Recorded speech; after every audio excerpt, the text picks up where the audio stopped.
నా పేరు గురియల శంకర్, లింగాపూర్ కడే మండల్. మేము 2 సంవత్సరాల క్రితం మలేషియా పోయినా. మలేషియా పోయి అక్కడ అనుకోని సంఘటనల వల్ల పోలీసు వాళ్ళు అరెస్ట్ చేయడం జరిగింది. 6 నెలలు జైలు ఉన్నాం.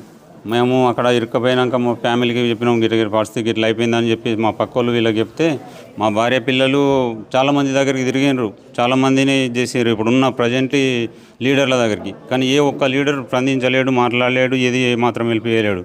నా భార్య పిల్లలు ఏడిసి చేసి జాన్సన్ అన్న దగ్గరికి పోయి అక్కడ వాళ్ళ పరిస్థితి ఇట్లా ఉంది, ఇట్లా సంగతి, వాళ్ళని ఎట్లా చేసి ఇంటికి తీసుకురా, మా పిల్లలకు అప్పయిపో అని చెప్పేసి చెప్తే మా పిల్లల కన్నీళ్ళు, నా భార్య కన్నీళ్ళు చూసి అతను మా దగ్గరకు వచ్చి జాన్సన్ అన్న 2 నెలల కింద 3 రోజులు నీడదాగారం వదిలేసి అడ్వకేట్ను పెట్టి అక్కడ ఒక మనిషిని నిర్మించి సొంత డబ్బులు ఖర్చు పెట్టుకొని మా దగ్గరికి, మలేషియాలో ఉన్న వ్యక్తులకు కూడా మేము ఉన్న జైలుకు అలవట్లేదు. అక్కడ ఉన్న జైలు అంత కఠినమైన జైలు. అలాంటి జైళ్లకు జాన్సన్ అన్న లోపలికి వచ్చి మా దగ్గర అర్ధగంట కూర్చుండి మా బాధలు మొత్తం మేము చెప్పినాయని విని చేసి, మీరు టెన్షన్ పడకూరి, నేనున్నా మీకోసం, ఎంత డబ్బు ఖర్చు అయినా కానీ మిమ్మల్ని తీసుకుపోయి మీ పిల్లలకు మీ భార్యకు అప్పచెప్పే బాధ్యత నాది, మీరు టెన్షన్ పడకూరి, కొద్దిగా తినుకుంటా మీరు మంచిగా ఉండూరి, మరీ దారుణమైనరు, ఎట్టి పరిస్థితుల్లో మిమ్మల్ని తీసుకుపోతా అని మాట ఇచ్చిండు. 4 రోజులు వెనకన్నా ముందు తీసుకుపోతా, టెన్షన్ పడకూరు అని చెప్పిండు. మాకు ఆ రోజు భరోసా కలిగింది. అప్పటిదాకా నమ్మకలేదు, మేము ఇండియాకి వస్తాము, మా భార్య పిల్లల్ని కలుసుకుంటామని. ఆ వరకు మాకు లాస్ట్ అనుకున్నాం, ఇక మలేషియాలో చచ్చిపోదామన్న ఆశ ఉండే. ఆఖరికి అయితే ఇక మనకి ఎప్పుడైతే వచ్చి జాన్సన్ అన్న కలిసిండో ఆ రోజు మాకు కొద్దిగా విశ్వాసం, నమ్మకం అనేది కలిగింది. ఎట్టి పరిస్థితులు వచ్చి మేము పిల్లలు కలుసుకుంటాము, అన్న మమ్మల్ని తీసుకుపోతాడనే నమ్మకంతో అని బుక్కడి తినుకుంటూ అట్లా ఇట్లా ఉన్నాం.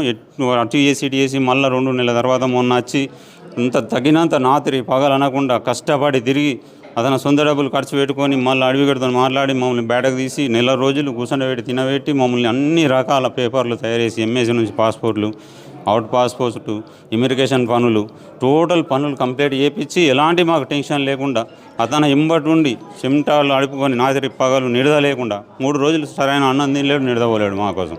ప్రతి ఆఫీసుల చుట్టూ తిరిగి వాళ్ళ ముగ్గురిని చుట్టూ తీయాలని మస్తు ప్రయత్నించాడు. ఇక్కడ ఈ దగ్గర మలేషియా ఒక 20 లక్షల దాకా ఖర్చు అయింది టోటల్ ఇప్పటి వరకు. ఇంకా 5 లక్షలు ఖర్చు అయితే వాళ్ళు ఇండియాకి వస్తారు, ఇంకా ముగ్గురు. ఇప్పుడు 20 లక్షలు ఖర్చు అయింది, ఓన్లీ ముగ్గురం వచ్చినాం. ఇంకా 5 లక్షలు అవుతుందా 10 లక్షలు అవుతుందా కన్ఫర్మ్ లేదు. అయినా కానీ ఇంకా ప్రయత్నాలు నడుతూనే ఉన్నాయి. అడవిగడ్డ తిరుగుతుంది, అక్కడ ఉన్న మనిషి తిరుగుతుండు, వాళ్ళ కోసం చాలా ప్రయత్నాలు అవుతున్నాయి. వాళ్ళని 6గురిని తీసుకురావాలని అన్నకు చాలా కోరిక ఉండే.